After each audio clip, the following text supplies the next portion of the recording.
Well, I think the biggest thing is our kids played to win, right? And I think that was everybody in the stands could see that. We did come up short, but at the end of the day, I think our defense played lights out. We had our opportunities. We had our opportunities inside the red zone. You know, a couple scores in certain ways. Obviously, the outcome's not what we wanted to, but I'm seeing strides out of this team. So again, we lost the game, but at the same time, I'm proud of how these guys played, especially at the homecoming. I thought that there's a lot of big explosive plays. I just think our number one thing right now is just being able to capitalize in the red zone because we were able to get to the red zone a lot of times. It was just a matter of getting in there and zone and be able to finish really. So I think that's our biggest thing right now is just being able to finish. So. I agree with that. I think that we just need to be able to finish. I think that our offense is doing a great job of getting down there. We just got to get points at the end of the day. But I mean, it's very nice just to know that we're able to drive the ball down the field against a high team, a big team like that. And as long as we can just build off of what we're doing right, I think we're gonna be just fine.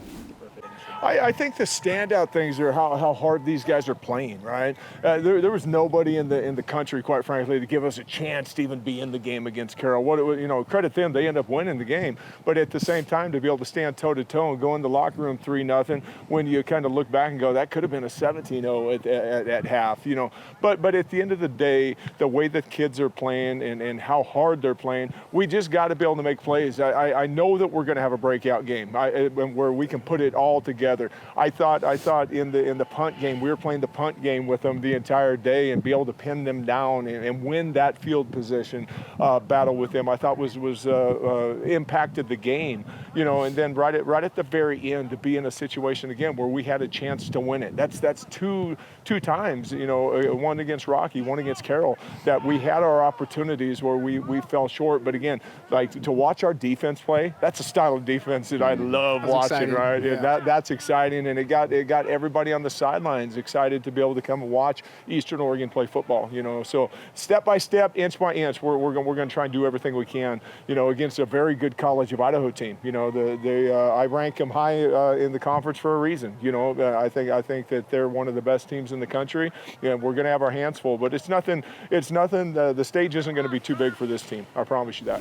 Well, the one thing that we took a long time in the bye week was to get better at blocking, to get better at tackling, to get better at the basics of football, right? And obviously we got some scheme stuff that we're going to go into, but at the same time to create something where these guys can feel that, hey, you know what? Every time that I go onto the football field, I'm going to have an opportunity to be better as a coaching staff to try and put our kids in better positions to be successful out there. You know, you just can't stay the same, right? And I think that's what these guys are doing a really good job of is being able to adjust and to adapt on, hey, this is a wrinkle. We haven't done it like this for the last 5 games, but hey, let's do it like this, right? So again, credit these guys. They come to practice every day with a smile on their face, and they want to win. You know, and quite frankly, I think all Mountie Nation wants to win. I think the keys this week are just going to be able to, play by play, making sure that we get our blocks, make sure that we can set up for the run game, because that's going to be really important this week. That way we can set up for the pass and get those explosive plays that we have against Carroll, because at the end of the day, like, those explosive plays are what we're really going to need against this defense to be able to come away with a win and being able to finish in the red zone. So I think those are the main things we're going to be focused on. And I've been working with the wide receivers just about every day in stock block drills, and they actually love it. They're getting better at it, and you can see it on film. So I've enjoyed that too. I think we just need to focus on our 111. Just focus, go out there, do your job, and just everything else will happen within itself. You just need to focus on what you're doing, and as long as you're able to do your job, I think that will be just fine. We'll come out with a win.